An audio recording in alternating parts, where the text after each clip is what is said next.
Stevenson AP Donald Trump is not much of a man. He feels sorry for himself, he whines, he gropes women, he bullies the weak. He brags and he lies. As a young man, this self-proclaimed athlete collected 5 draft deferments rather than wear his country's uniform. He doesn't even work out. The motto emblazoned on Trump's bogus coat of arms should probably be faithless, which makes it odd that he has picked as his chief of staff a general steeled in a service whose motto is ever faithful. The Trump coat of arms was reportedly lifted from another family, with the motto integrity replaced, inevitably, by Trump. John Kelly, retired Marine 4-star and new White House chief of staff, has been throughout his career everything Trump is not. He has endured more than Trump could imagine, and has displayed virtues that Trump may not understand and certainly has not exhibited, among them candor, courage, and discipline. Which is why some observers have welcomed Kelly's hiring as evidence that perhaps the president is learning that maybe now we will have a disciplined White House that will focus on the business of public policy. Maybe the early morning tweets will diminish or even stop. Trump's pick of Kelly is probably better understood in a broader and darker context. That includes a speech that he gave the same day to New York's Suffolk County Police Department calling on cops to bang suspects' heads into squad cars. The brusque, uncoordinated dismissal of transgender service personnel by presidential tweet. A speech a week earlier at the commissioning of USS Gerald R. Ford urging sailors to lobby their representatives. A harangue to 30,000 Boy Scouts that included a rant about loyalty, and that earned him an astonishing rebuke from the head of the Boy Scouts of America and a longer history of toying around the edge of inciting violence, to include the assassination of his opponent in the last election.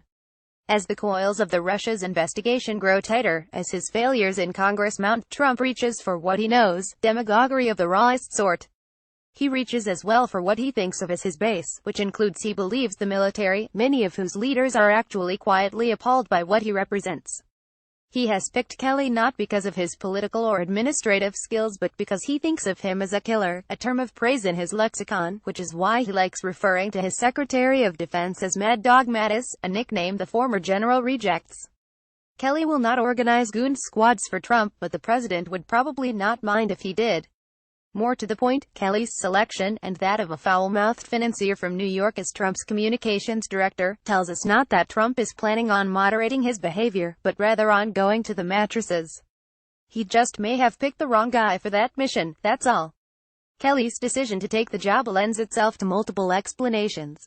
It may be an irresistible call to duty by someone who thinks of the president mainly as commander-in-chief. It may be an act of deep, quiet patriotism by someone who intends to shield the country from Trump's lawless worst. It may reflect personal ambition, or mere hankering for his difficult management challenges one could imagine, or it may reflect a sneaking admiration for the boorish businessman who has successfully slapped around the politicians of left and right that many officers, and Marines in particular, despise as cowardly and corrupt. Kelly once handed a ceremonial saber to the president while unfunnily suggesting that he use it on the press.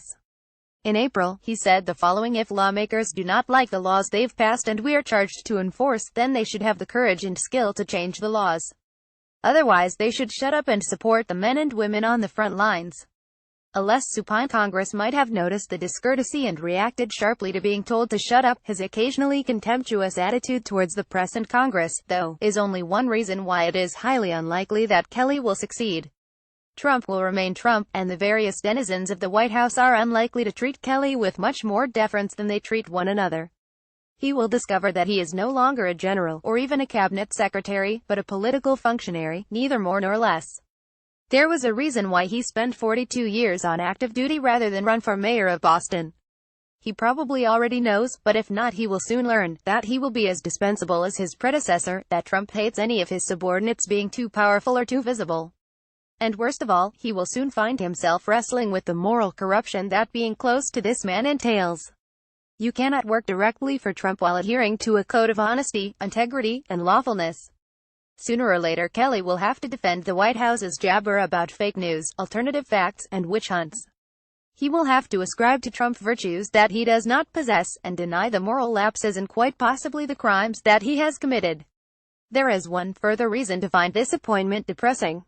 It contributes to the continuing decay of American civil-military relations.